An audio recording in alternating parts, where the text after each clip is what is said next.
The morning sun cast long shadows across the palace courtyard as Thomas Richardson stood at his post. His red uniform was perfectly pressed, his black bearskin hat sitting tall on his head. He had been a Queen's Guard for 12 years, and in all that time he had never broken protocol. Not once. His father had been a guard before him, and his grandfather too. The Richardson family knew the rules by heart. Stand still. Don't speak. Don't move. No matter what happens around you, a guard remains like a statue. Thomas had seen it all during his years of service. Tourists would try everything to make him laugh or flinch. Children would make funny faces. Adults would tell jokes. Some people even danced or sang right in front of him. But Thomas never moved. He stared straight ahead, his face showing no emotion, his body perfectly still. This was his duty, and he took it seriously. On this particular Tuesday morning in late autumn, the air was crisp and cold. Leaves swirled around the courtyard as visitors began to gather for the changing of the guard ceremony. Thomas could hear the excited chatter of tourists speaking different languages. Cameras clicked constantly. Children laughed and pointed. It was a typical day at the palace, or so he thought. Around mid-morning, Thomas noticed a small family approaching the gates. A man and woman walked slowly, and between them was a little girl who looked about 7 years old. She wore a pink jacket and had a colorful scarf wrapped around her head. Even from a distance, Thomas could see that something was different about this child. She moved carefully as if each step required great effort. Her parents held her hands gently, supporting her as she walked. The family stopped about 20 feet from where Thomas stood. The little girl looked up at him with wide, curious eyes. She whispered something to her mother, who bent down to listen. Thomas kept his gaze forward, but he could see them clearly in his peripheral vision. The mother seemed to be explaining something to the child, probably telling her about the guards and why they stand so still. The girl listened carefully to her mother, then looked back at Thomas. There was something in her expression that touched something deep inside him. It wasn't the usual tourist curiosity. It was wonder mixed with something else. Hope, perhaps. Or maybe just the pure, unfiltered amazement that only children possess. Thomas had children of his own. 2 daughters, ages 9 and 6. Every evening when he came home from his shift, they would run to greet him, jumping into his arms and asking about his day. He would tell them stories about the palace, about standing guard, about the history and tradition he was part of. They thought their father was a hero, protecting the Queen and serving the country. That thought always made him stand a little taller, even when his feet ached and his back was sore from standing for hours. As the morning progressed, other tourists came and went, but the family with the little girl stayed. They didn't rush around taking photos like most visitors. Instead, they seemed content to simply be there, soaking in the atmosphere. The girl sat down on a nearby bench between her parents, still watching Thomas with those curious eyes. During his years of service, Thomas had learned to read people without looking directly at them. It was a skill all guards developed. He could sense emotions, intentions, and moods just from the energy people carried. This family had a heaviness about them, but also something beautiful.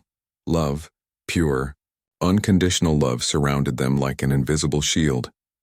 The father had his arm around his wife's shoulders, and she leaned into him as they both watched their daughter.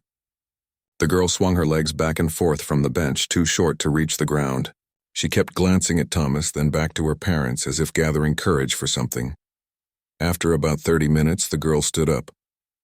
She said something to her parents, and they both nodded, encouraging her with gentle smiles. Slowly, carefully, the little girl walked toward Thomas. She stopped about 10 feet away, studying him intently. Thomas maintained his rigid posture, eyes forward, but his heart began to beat a little faster. The girl took another small step forward. Then another. She was now close enough that Thomas could see her face clearly in his peripheral vision. Her cheeks were pale and dark circles shadowed her eyes, but her smile was radiant. She wore a hospital bracelet on her tiny wrist, partially hidden by her jacket sleeve. In a soft, sweet voice, the girl spoke. "Hello, Mr. Guard," she said. "My name is Emma. I'm 7 years old. Well, 7.5, really. The half is very important, my mom says." Thomas didn't respond. He couldn't. The rules were absolute, but every fiber of his being wanted to look down at this precious child and say hello back. He could hear the hope in her voice, the innocent belief that maybe, just maybe, this guard might break the rules for her. Emma waited for a moment, then continued. I came all the way from the hospital to see you. The doctor said I could have a special day, and I chose to come here. I've always wanted to see the palace guards. You're even more amazing than I imagined." Behind Emma, her mother had her hand over her mouth, tears visible on her cheeks. Her father stood with his arm around his wife, his own eyes glistening. They watched their daughter with expressions that held both immeasurable love and profound sadness. Emma stepped even closer. "I know you're not supposed to talk or move. My dad explained it to me. He said you're protecting the queen and that your job is very, very important. I think that's wonderful. I want to be brave like you when I grow up." The words hit Thomas like a physical blow. When I grow up. Such simple words that every child should be able to say with certainty. But something in the way Emma said them and in the way her parents looked at her told Thomas that this little girl's future might not hold all the growing up she deserved. Thomas's mind raced. He thought about his own daughters at home. He thought about every rule he'd ever followed, every moment of perfect stillness, every tradition he'd upheld, and he thought about what truly mattered in this world. Was it the rigid adherence to protocol, or was it the human moments, the connections that remind us why we serve in the first place? Emma stood before Thomas, her small hand reaching into her jacket pocket.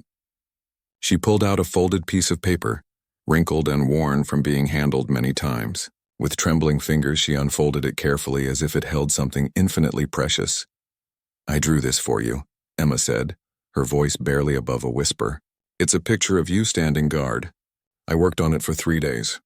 My hands don't work as well as they used to, so it took a long time, but I wanted it to be perfect." She held up the drawing, and Thomas could see it clearly now. It showed a guard in a red uniform standing tall and proud, with the sun shining overhead and flowers growing at his feet. In a child's careful handwriting at the bottom were the words, "Thank you for being brave." Emma's mother took a step forward, clearly wanting to collect her daughter and save the guard from this uncomfortable situation. But Emma's father gently held her back, understanding that their daughter needed this moment, whatever the outcome might be. "The doctors say I have to go back tomorrow," Emma continued, her voice growing softer. "There are more treatments. They make me very tired and sick. But today is my good day, my very good day, and I wanted to spend it here, seeing something beautiful and brave. Seeing you."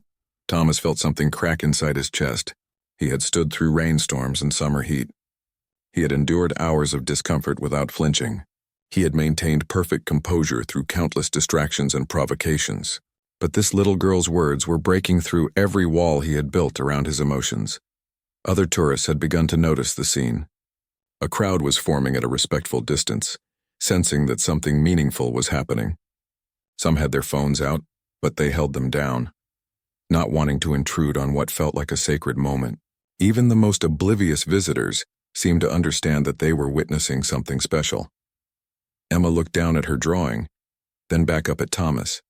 "I know you probably can't take this now. Rules are important. My dad says rules help keep everything working properly. But maybe I could leave it here for you? At your feet? Then when you finish your shift, you could pick it up." She glanced back at her parents, seeking approval. Her mother nodded, tears now flowing freely down her face. Emma carefully bent down, moving slowly and deliberately, and placed the drawing on the ground near Thomas's highly polished black boots. She smoothed it out, making sure it wouldn't blow away in the autumn breeze. As Emma straightened up, she swayed slightly, and her father quickly moved forward to steady her. The effort of standing and bending had clearly taxed her limited energy, but Emma waved him back with a small gesture, wanting to finish what she had started. "I think you're wonderful," Emma said to Thomas, looking directly up at him. "When I close my eyes during the treatments, I'm going to think about you standing here, being strong and brave. It will help me be strong and brave, too." Something inside Thomas broke completely. He thought about his 12 years of service, about all the protocols he had memorized, about the pride his family took in their military tradition. And then he thought about his own daughters, about how he would want someone to treat them if they were in Emma's position. He thought about what his uniform truly represented. Was it just about rules and tradition? Or was it about service, honor, and humanity? In that moment, Thomas Richardson made a decision that would change his life forever. Slowly, deliberately, he moved his eyes downward. He broke his statue-like stance and looked directly at Emma. Their eyes met, and the little girl's face transformed with pure joy and disbelief. But Thomas didn't stop there. In front of hundreds of watching tourists in direct violation of every rule in the guard's handbook, he bent down on one knee. He lowered himself until he was at Emma's eye level. The crowd around them gasped collectively. Some people pointed, others whispered in amazement. Nothing like this had ever happened before. Thomas looked into Emma's eyes and spoke softly, his voice rough with emotion. "Thank you for your beautiful drawing, Emma, and thank you for being brave enough to come here today. You are the most courageous person I have ever met." Emma's eyes went wide with wonder. Her mouth opened in a perfect O of surprise. For a moment she seemed frozen, unable to believe that the guard was actually speaking to her. Then slowly a smile spread across her pale face, a smile so bright and beautiful that it seemed to light up the entire courtyard. "You talked to me," Emma whispered, her voice filled with awe. "You really talked to me." Thomas nodded, maintaining eye contact with this remarkable little girl. "I did, because sometimes the most important rule is kindness, and you deserve all the kindness in the world." Without thinking about the consequences or the dozens of phones now recording this moment, Thomas opened his arms slightly. Emma understood the invitation immediately. She stepped forward and wrapped her thin arms around his neck, hugging him tightly. Thomas carefully hugged her back, mindful of how fragile she felt in his arms. "You're my hero," Emma whispered into his ear. "You'll always be my hero." Thomas felt moisture on his cheeks and realized he was crying. In 12 years of stoic service, he had never shed a tear while in uniform. But this moment had reached past his professional training and touched his humanity. Emma's parents stood behind her, both openly weeping now, their hands clasped together tightly. After a long moment, Emma pulled back slightly and looked at Thomas with shining eyes. "Will you remember me?" she asked, her voice small and hopeful. "Every single day," Thomas promised. "Every single day when I stand at this post, I will think of you and your bravery. You've taught me something important today, Emma. You've reminded me why I wear this uniform." Emma beamed at him, her whole face glowing with happiness despite her obvious exhaustion.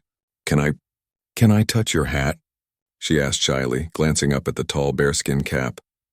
Thomas smiled, a real genuine smile that felt strange on his face after years of maintaining a neutral expression while on duty. "Of course you can." He removed his ceremonial hat and placed it gently on Emma's head. It was far too large for her, sliding down over her eyes and making her giggle. The sound of her laughter rang through the courtyard like music. Her parents laughed too, relief and joy mixing with their tears. The crowd around them had grown larger, and now people were openly crying as they watched this unprecedented scene. Guards simply didn't do this. They didn't break protocol. They didn't kneel down and hug children and remove their ceremonial hats. But here was Thomas Richardson, doing exactly that, and somehow it felt completely right. Thomas helped Emma adjust the bearskin hat so she could see from under it, and she giggled again, the sound pure and delightful. He pulled out his phone, something else guards never did while on duty, and gestured to Emma's parents. "Would you like a photograph?" he asked them gently. Emma's father nodded wordlessly, too emotional to speak. He fumbled with his own phone, nearly dropping it in his haste. His hands were shaking as he raised it to take the picture. Thomas posed beside Emma, both of them smiling as the oversized hat continued to slip down over her eyes. She kept pushing it back up, laughing each time it fell again. "Let me take one with your family," offered an elderly woman from the crowd. She stepped forward with a kind smile, and Emma's father gratefully handed her his phone. Thomas stood and helped Emma up, careful of her obvious weakness. Then he stepped aside so the family could gather together. No, Emma insisted, reaching out to grab Thomas's hand. "You have to be in it too. You're part of my special day." So Thomas stood with Emma's family, his arm around the little girl's shoulders as her parents flanked them on either side. The crowd watched in respectful silence as several photos were taken. Other tourists offered to take pictures with different phones, wanting to make sure the family had plenty of images to remember this moment. When the photos were finished, Thomas carefully retrieved his hat from Emma's head, smoothing down her scarf where it had been displaced. He knelt down once more, wanting to be at her level for what he needed to say next. "Emma, I want you to know something," he began, his voice steady despite the emotions churning inside him. "When you go back to the hospital tomorrow and things get hard, I want you to remember today. Remember that you are stronger than you know, braver than you believe, and that somewhere in London, There's a guard standing at his post thinking about you and hoping you're doing well. Emma nodded solemnly, absorbing his words like they were precious gifts. I will remember. I promise. And when it hurts, I'll think about how you stand here all day being strong, and I'll try to be strong too. That's my girl, Thomas said softly. He reached into his pocket and pulled out something he always carried with him. It was a small pin, a replica of the guard's badge, something he had bought years ago at the gift shop to give to his daughters when they visited him at work. He pressed it into Emma's palm, closing her small fingers around it. This is for you, something to keep with you. It's not official or anything, but it's from me to you. A reminder that you have a friend here at the palace. Emma opened her hand and looked at the pin, her eyes welling up with tears. It's beautiful, she whispered. I'll keep it forever. I'll keep it with me always. Her mother bent down and helped Emma pin it to her jacket, right over her heart. The little girl touched it gently, as if making sure it was real. Then she looked back at Thomas with an expression of pure gratitude. Thank you, she said simply. Thank you for making my dream come true. I'll never forget you, Mr. Guard. Thomas, he corrected gently. My name is Thomas. And I'll never forget you either, Emma. Emma's father finally found his voice. He extended his hand to Thomas, gripping it firmly when Thomas stood and took it. I don't know how to thank you, he said, his voice thick with emotion. You have no idea what this means to us, to her. You've given her a memory that will last. He paused, unable to finish the sentence. Thomas understood what he couldn't say, a memory that might need to last forever, or at least be one of the bright spots in a difficult journey. He squeezed the man's hand firmly. She's an extraordinary little girl. You should be very proud. We are, Emma's mother said, joining them. She reached out and touched Thomas's arm. We are so proud, and so grateful to you. You didn't have to do any of this. You broke your rules for her. Thomas glanced around at the crowd, at the phones that had recorded everything, at his fellow guards who stood at their posts, watching this unprecedented scene. He knew there would be consequences. Reports would be filed. His superiors would have questions. But looking down at Emma's radiant face, he knew he would make the same choice again without hesitation. Some things are more important than rules, he said quietly. Your daughter reminded me of that today. Emma tugged on his uniform sleeve and he bent down once more. She whispered in his ear, her breath warm against his skin. Are you going to get in trouble because of me? Thomas pulled back and looked at her seriously. Emma, even if I do, it would be worth it. You are worth it. Don't ever think otherwise. She threw her arms around his neck one more time, hugging him with all her limited strength. Thomas held her gently, his eyes closed, trying to memorize this moment. When Emma finally released him, she was smiling through her tears. I should let you get back to your job now, she said with mature wisdom beyond her years. I don't want to keep you from protecting the Queen. Thomas stood and straightened his uniform, then picked up Emma's drawing from where it still lay near his feet. He held it carefully, treating it like the treasure it was. I'm going to keep this somewhere very safe. In fact, I think I'll frame it and hang it in my home where I can see it every day. Emma's face lit up. Really? You really mean it? I really mean it. It's one of the most beautiful drawings anyone has ever made for me. The little girl practically glowed with pride and happiness. Her parents, seeing that she was beginning to tire, gently suggested it was time to go. Emma nodded reluctantly, clearly not wanting this magical moment to end, but understanding that it must. Before they left, Thomas did something else he had never done while on duty. He saluted Emma, a crisp, formal military salute usually reserved for royalty and high-ranking officers. Emma's eyes widened at this honor, and she attempted to salute back, her small hand coming up to her forehead in an approximation of the gesture. The crowd around them began to applaud. It started with just a few people, then grew until everyone watching was clapping. Some were cheering. Many were crying. The sound echoed through the palace courtyard, a celebration of kindness, compassion, and humanity triumphing over rigid protocol. Emma's parents guided her slowly toward the palace gates, supporting her between them. Every few steps, Emma would turn back to look at Thomas, waving each time. He waved back, something no guard should ever do while on duty, but he didn't care anymore. He watched until the small family disappeared through the gates and into the street beyond. As the applause faded and the crowd slowly dispersed, Thomas returned to his post. He carefully tucked Emma's drawing into the inside pocket of his uniform, close to his heart. His fellow guard, stationed about 30 feet away, caught his eye and gave him an almost imperceptible nod of approval. It was the most either of them could communicate while on duty, but it meant everything to Thomas in that moment. The rest of his shift passed in a blur. Tourists continued to visit, taking photos and asking questions that he couldn't answer. But everything felt different now. Thomas saw them all with new eyes. Each person who passed by had a story, struggles, joys, and sorrows. The uniform he wore wasn't just about tradition and ceremony. It was about serving people, protecting not just the monarchy but the values of compassion and humanity that the nation stood for. When his shift finally ended 3 hours later, Thomas was immediately approached by his commanding officer, Captain James Morrison. The older man's face was stern, his posture rigid as he gestured for Thomas to follow him to a private office away from the tourists and other guards. Thomas walked behind him, his mind racing through everything that had happened. He knew he had violated numerous protocols: breaking stance, speaking to tourists, removing his ceremonial hat, using his phone, touching civilians. The list of infractions was long enough to warrant serious disciplinary action. He might face suspension or even dismissal from the guard, but as he walked, hand over the pocket where Emma's drawing rested, he felt no regret. Captain Morrison closed the office door behind them and turned to face Thomas.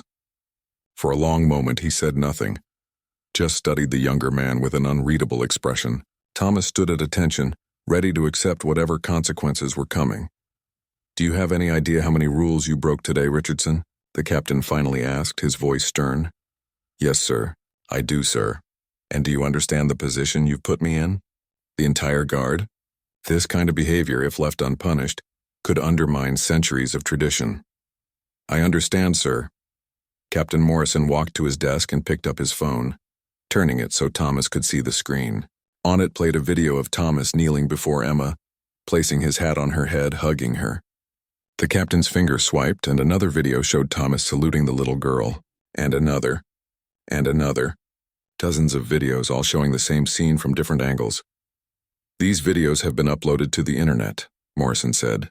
"Within 2 hours, they've been viewed over 5 million times.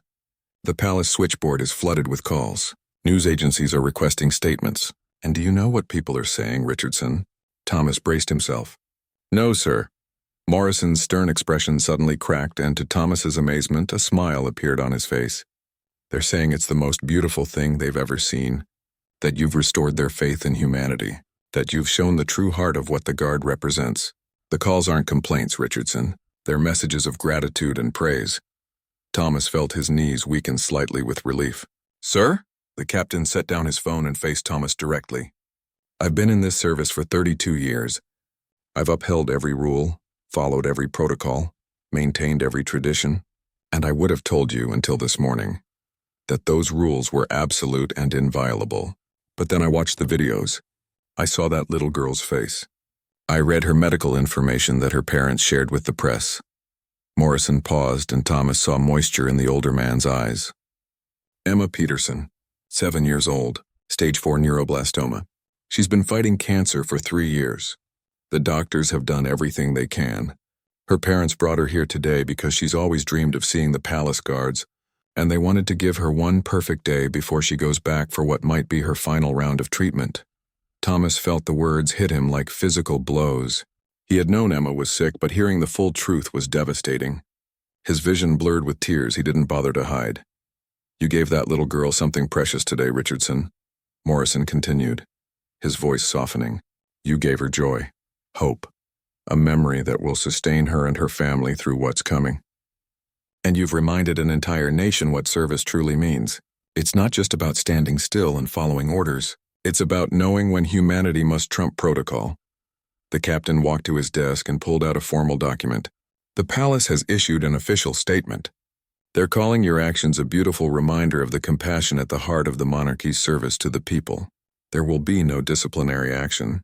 Instead, there will be a commendation." Thomas could barely process what he was hearing. "A commendation, sir?" "The Queen herself has been briefed on what happened. She was moved to tears by the videos. She specifically requested that you be recognized for your compassion and judgment." Morrison extended his hand, and Thomas shook it firmly. "Well done, Richardson. You've made us all proud today. After leaving the captain's office, Thomas drove home in a daze. His phone had been buzzing constantly with messages from friends and family who had seen the videos online. His wife had called 4 times. When he pulled into his driveway, he saw her waiting at the door, their 2 daughters jumping excitedly beside her. "Daddy, Daddy, you're famous!" His youngest daughter squealed as he got out of the car. Both girls rushed to hug him, talking over each other about the videos they'd seen of him with Emma. His wife Sarah approached more slowly, her eyes shining with emotion. When the girls finally released him, she wrapped her arms around him tightly. "I'm so proud of you," she whispered. "So incredibly proud." That evening, after the girls were in bed, Thomas sat with Sarah and told her everything. He described Emma's pale face and bright smile, the drawing she had made, the hospital bracelet on her tiny wrist, the way her parents had looked at her with such profound love and sadness. Sarah cried as she listened, holding his hand tightly. "You did the right thing," she told him. "Rules are important, but people are more important. That little girl needed you today and you were there for her. That's what makes you a good man, Thomas. Not the uniform or the traditions, but your heart."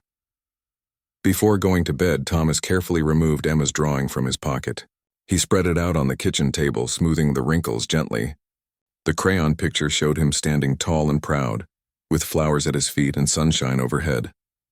At the bottom, in careful child's handwriting, were the words, "Thank you for being brave." He took a photo of the drawing with his phone, then found a frame in their closet that would fit it perfectly. As he placed the drawing behind the glass, he made a silent promise to Emma. He would think of her every day. He would honor her courage by being brave himself, and he would never forget the lesson she had taught him about what truly matters in life.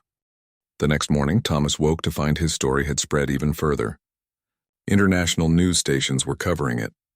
The video had been shared tens of millions of times across social media. People from countries he had never visited were writing messages of support and appreciation. But more importantly, the story had sparked something deeper. People were sharing their own stories about small acts of kindness that had changed their lives. About times when someone had broken the rules to show compassion. About moments when humanity had triumphed over rigid protocol.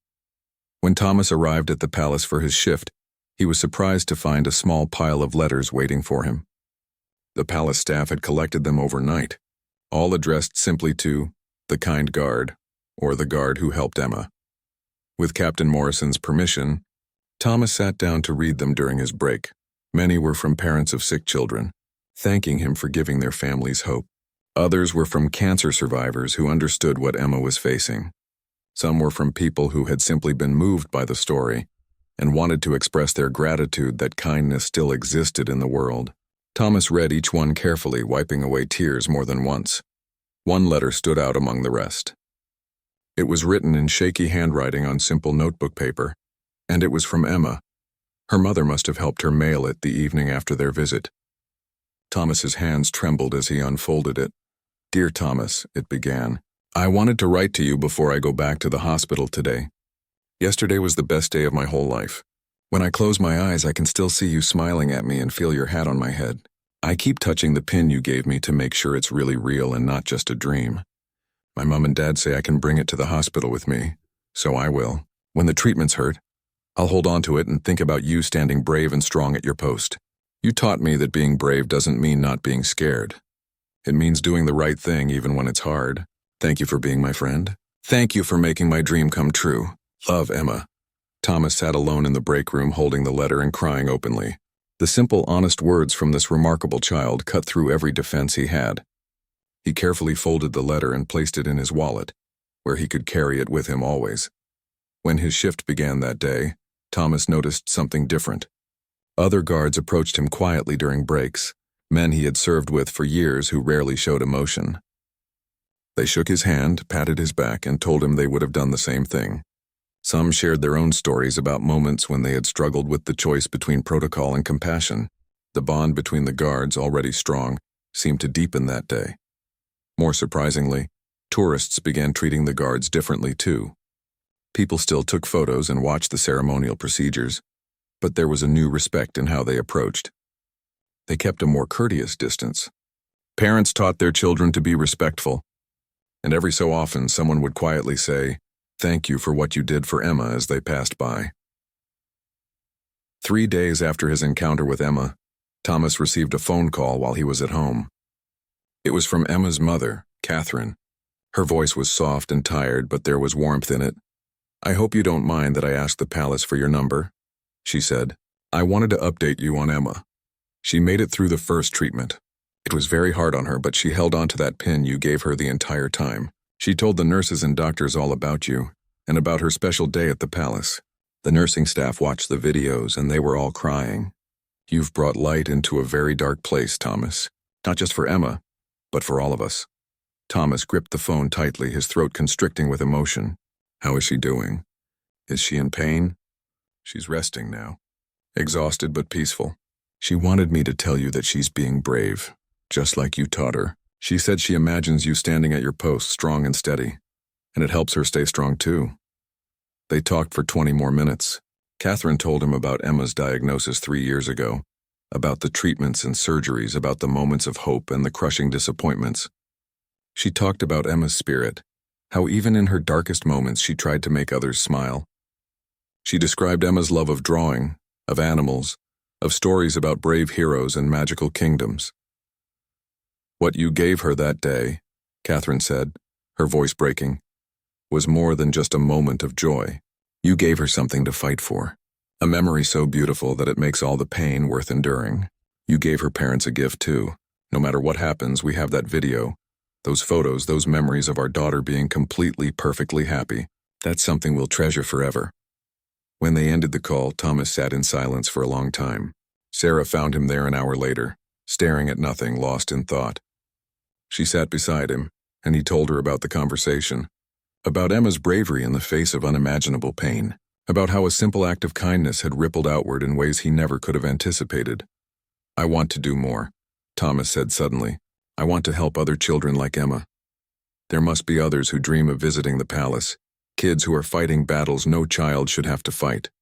I can't break protocol for every tourist, but maybe there's a way to make special arrangements for sick children." Sarah smiled at him, that proud smile he loved so much. "Then let's figure it out." Over the next week, Thomas worked with Captain Morrison and the palace administration to create a new program. They called it Emma's Dream, a special initiative that would allow critically ill children to have private, extended visits with the guards. These children could talk with the guards, take photos, ask questions, and even try on ceremonial hats under supervised conditions. The program would be coordinated with hospitals and charitable organizations that worked with sick children. The palace approved the program immediately. The story of Thomas and Emma had generated such positive attention that the monarchy wanted to build on that goodwill. They issued a statement announcing the new initiative, explaining that it was inspired by one guard's compassion and one brave little girl's dream. News of the program spread quickly, and applications began pouring in from hospitals across the United Kingdom and beyond. Each application told a story of a child fighting illness with courage, a family searching for moments of joy amid their struggles. Reading these applications became part of Thomas's routine, and each one reminded him why he had chosen to break protocol that day. 2 weeks after the program's announcement, Thomas received another call from Catherine. This time her voice was different, lighter somehow, filled with cautious hope. "Thomas, I have news," she said, and he could hear her smiling through the tears. "Emma's latest scans came back. The tumors are shrinking. The doctors say it's the best response they've seen in her case. They're cautiously optimistic that this treatment might actually work." Thomas felt his heart leap. "Catherine, that's wonderful. That's amazing. She wants to come back to visit you," Catherine continued. "When she's strong enough. She talks about you every day, you know. She tells everyone about her friend Thomas who guards the palace. You've become part of her healing, part of her hope." The call ended with Thomas promising that whenever Emma was ready, he would make sure her visit would be special. As he hung up, he realized that his eyes were wet with tears again, but this time they were tears of joy and relief. Over the following months, Emma's Dream program welcomed its first children. Thomas volunteered for every visit he could, and other guards eagerly joined him. They met children with cancer, heart conditions, genetic disorders, and injuries from accidents. Each child brought their own story, their own dreams, their own incredible courage. And each visit reminded Thomas and his fellow guards why their service mattered beyond ceremony and tradition. The videos from these visits, shared with parental permission, continued to touch hearts around the world. People donated to the children's hospitals involved. Volunteers signed up to help sick children and their families. The ripple effect of one moment of compassion continued to spread wider and wider, touching lives in ways Thomas could never have imagined when he first knelt down before a little girl named Emma. 3 months after their first meeting, on a bright spring morning, Emma returned to the palace. She looked different now. Her scarf was gone, replaced by a cap covering new hair growth. Her cheeks had more color. She walked with more energy, though her parents still stayed close beside her. But most notably, her smile was even brighter than Thomas remembered. When she saw Thomas at his post, Emma's face lit up with pure joy. This time, the palace had arranged for a private visit during a time when fewer tourists were present. Captain Morrison himself greeted the family and led them to where Thomas was waiting, already released from his formal duties for the hour. "Emma," Thomas called out, opening his arms. She ran to him, actually ran, something her parents said they hadn't seen her do in over a year. Thomas caught her up in a hug, lifting her off the ground and spinning her around while she laughed with delight. When he set her down, they stood grinning at each other, neither quite believing they were together again. "I've been being brave," Emma announced proudly, "just like you taught me. And look," she pulled back her cap to show him the... As their lunch ended, Catherine pulled out an envelope and handed it to Thomas. Inside was a letter from Emma's medical team at the hospital. They had written to thank him for the role he had played in Emma's recovery. The doctors explained that, while they couldn't prove it scientifically, they believed that hope and positive emotions had contributed to Emma's remarkable response to treatment. The memory of that day at the palace and the ongoing friendship with Thomas had given Emma something to fight for beyond just survival. "You're part of her healing team," one doctor had written. "Your compassion gave this child a reason to endure the pain, to keep fighting when she wanted to give up. In medicine, we sometimes forget that the heart needs healing just as much as the body. You helped heal Emma's heart." Thomas read the letter twice, struggling to maintain his composure. When he looked up, he saw that Emma's parents were watching him with expressions of deep gratitude. "We can never repay you for what you've done," Emma's father said quietly. "You gave us back our daughter's smile. You gave us hope when we had nearly lost it all." After lunch, the palace had one more surprise arranged. They took Emma and her family on a private tour of areas not usually open to the public. Thomas accompanied them, watching Emma's wonder and excitement at seeing the magnificent rooms and hearing the history behind them. She asked thoughtful questions and listened intently to every story, soaking up the experience like the precious gift it was. At the end of the tour, they returned to the courtyard where Thomas and Emma had first met. The afternoon sun cast golden light across the stones, and tourists had begun to gather again for the changing of the guard ceremony. Before Emma left, she asked Thomas if he would kneel down one more time. When he did, she carefully unpinned the badge from her jacket. "I want to give this back to you now," she said softly. "Not because I don't love it anymore, but because I want you to give it to another sick kid who needs hope. Someone who needs to know that there are kind people in the world who care about them." Thomas felt tears spring to his eyes at her selflessness. This little girl who had fought so hard and suffered so much wanted to give away the treasure he had given her so that another child might benefit from it. It was perhaps the most beautiful gesture he had ever witnessed. "Emma, are you sure?" he asked gently. "It's yours to keep." She nodded firmly. "I'm sure. I don't need the pin anymore to remember you or to be brave. I carry you in my heart now. That's enough. But another kid might need it more than me." Thomas took the pin carefully, holding it in his palm like the sacred object it had become. "Then I promise you, I will give this to a child who needs it, and I'll tell them about the brave girl who wanted them to have it." Emma smiled, satisfied with his promise. Then she threw her arms around his neck one final time. "I love you, Thomas," she whispered. "You'll always be my hero." "And you'll always be mine," he whispered back, his voice breaking with emotion. The family said their goodbyes, with hugs all around and promises to stay in touch. As they walked toward the palace gates, Emma turned, back repeatedly to wave at Thomas just as she had that first day. But this time everything was different. This time she was leaving with hope for the future, with energy in her steps, with life shining in her eyes. Thomas stood watching until they disappeared from view, then returned to his post for the ceremony. As he stood at attention, facing forward with perfect military precision, he could feel Emma's pin in his pocket. He thought about the promise he had made to her, about the next child who would receive this gift, about the chain of hope and kindness that would continue to spread. The months that followed brought continued good news about Emma's recovery. Her tumors continued to shrink. Her energy returned. She went back to school and started living the life of a normal 7-year-old girl, or as normal as life could be for someone who had stared down death and won. Thomas and Emma stayed in touch through letters and occasional video calls. She told him about her friends, her schoolwork, her dreams for the future. He told her about the other children who visited through Emma's dream program, about how her story inspired them all. True to his promise, Thomas gave Emma's pin to another child, a 6-year-old boy named Marcus who had leukemia. He told Marcus about the brave girl who had worn it through her treatments and wanted him to have it. Marcus's eyes lit up with the same wonder Emma's had, and he clutched the pin like a lifeline. When Marcus recovered 6 months later, he passed the pin to another child, continuing the chain that Emma had started. Emma's dream program grew and expanded. Other royal households in Europe heard about it and started similar initiatives. Children's hospitals around the world created programs to help fulfill the wishes of sick children, inspired by the story of one guard who broke the rules for one special little girl. The ripple effect of that single moment of compassion continued to spread outward, touching countless lives in ways both big and small. A year after their first meeting, Thomas received an invitation to Emma's 8th birthday party. It was a milestone her parents had once feared they might never see.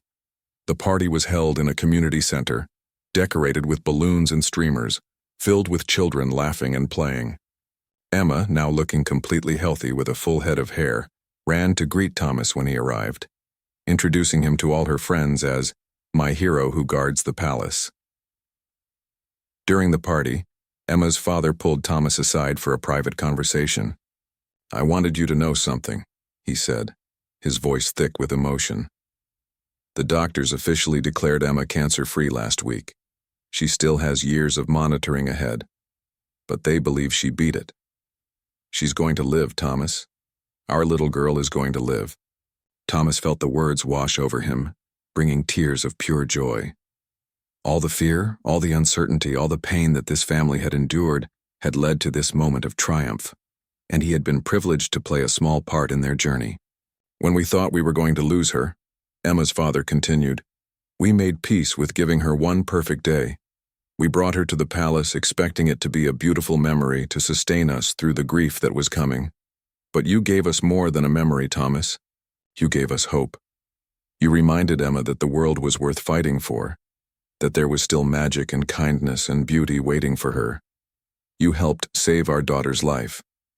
The two men embraced, both crying openly, while across the room, Emma laughed with her friends, blowing out candles on a cake shaped like a palace with tiny guard figures made of fondant standing at attention around it. As Thomas drove home that evening, he thought about the journey that had begun with one little girl standing before him, holding a drawing and hoping for a moment of connection. He thought about the choice he had made to kneel down, to speak, to break every rule he had lived by for 12 years. And he thought about everything that choice had created. Emma's dream program had now helped over 200 children. The pin Emma had given back had been passed through 15 different children, each one adding their own story to its legacy. Videos of the original encounter had been viewed hundreds of millions of times around the world, inspiring countless acts of kindness. And most importantly, Emma Peterson, the brave little girl who started it all, was alive and thriving and bringing joy to everyone around her. When Thomas arrived home, Sarah met him at the door. She could tell from his face that something wonderful had happened, and she listened as he told her about the party, about Emma's clean bill of health, about the gratitude of her parents. "You changed their lives," Sarah said softly, taking his hand. Thomas shook his head. Emma changed mine. She taught me that some things are more important than rules. That compassion is stronger than protocol. That sometimes the most important thing a person can do is simply be kind to another human being who needs it. That night before bed, Thomas went to the wall where Emma's original drawing hung in its frame. He looked at the crayon picture of himself standing tall and proud, at the words, "Thank you for being brave," written in a child's careful handwriting. Tomorrow he would put on his uniform again, stand at his post again, uphold the traditions and protocols of the guard again. But he would do it all with a different understanding of what his service truly meant. It wasn't just about standing still and looking impressive for tourists. It wasn't just about maintaining centuries-old traditions. It was about serving people with honor and compassion. It was about knowing when humanity must triumph over protocol. It was about making the world a little bit better, one act of kindness at a time. Thomas smiled at the drawing, thinking about Emma dancing at her birthday party, alive and healthy and full of joy. Then he turned off the light and went to bed, grateful for the little girl who had reminded him what it truly meant to be brave, and for the choice he had made to kneel down and meet her where she was. The next morning, Thomas would return to his post at the palace. He would stand tall and proud in his red uniform, maintaining the dignified bearing expected of the Queen's Guard. But now, whenever a child approached with wonder in their eyes, he would remember Emma. And while he might not be able to kneel down for every tourist, he would find small ways to show kindness, to make each person feel seen and valued. Because in the end, that was what Emma had taught him. That eve,